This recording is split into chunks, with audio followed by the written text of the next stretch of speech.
మోసం. మోసం అంటే ఎలా ఉంటుందో తెలుసా? గుండెని ఎలా కోయాలో తెలుసా? అసలు బతుకు మీద ఆశను ఎలా చంపాలో తెలుసా? ఒక సీతారాం కథను వింటే అర్థమవుతుంది.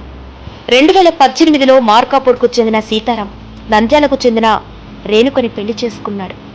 2 పిల్లలు, ఒక కుటుంబం. చిన్న కుటుంబం, చింతలేని కుటుంబం. ఒక కళ, అది ఎంతో కాలం నిలబడలేదు. బాచుపల్లిలో సెటిల్ అయి అందరి దృష్టి పడేలా ఎదిగాడు. నెలకు 2 లక్షల శాలరీ. కానీ ఒక తల్లి చేసిన తప్పు 2 జీవితాలను అనాథలుగా చేసింది. కామంతో కళ్ళు నెత్తికెక్కి విర్రవీగిపోయింది. పరాయి మగాడి వ్యామోహంలో పడి జీవితాలను ఛిద్రం చేసింది.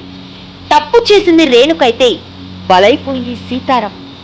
ప్రేమ అంటే బాధ్యత, వివాహం అంటే నమ్మకం.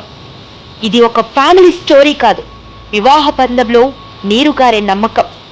ఆ నమ్మకం లేకపోతే ఒక జీవితం అంతం.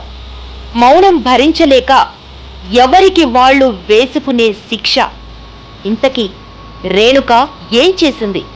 భర్తకు తెలియకుండా 3 వ్యక్తులతో సంబంధాలు, అంతేకాదు ప్రైవేటు వీడియోలు. ఇంతటితో ఆగిందా?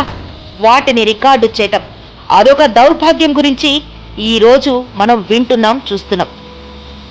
ఆ వీడియోలు ఇన్స్టాలో రావటం, ఇది సిచ్యువేషన్.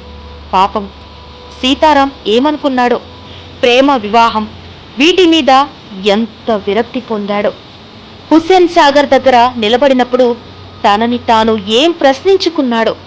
అతనికి ఎన్ని సమాధానాలు లేని ప్రశ్నలు కదిలాయో. అసలు అతనికి ప్రశ్నలకి సమాధానం దొరకదనుకున్నాడేమో పాపం. అందుకే 19 పేజీల లేఖ అందరి హృదయాలను కదిలించింది. ఆ లేఖలో అతని హృదయం ఏడ్చి ఏడ్చి అలసిపోయి శాశ్వత నిద్రలోకి వెళ్ళిపోయింది. చూసారా ఎంత దారుణం? దీన్ని బట్టి చూస్తే సమాజం ఈ అన్యాయాన్ని సహిస్తుందా? మన సీతారాంకి న్యాయం జరుగుతుందా? అరెస్టు చేశారు, వాళ్ళకి సరైన శిక్ష పడుతుందా?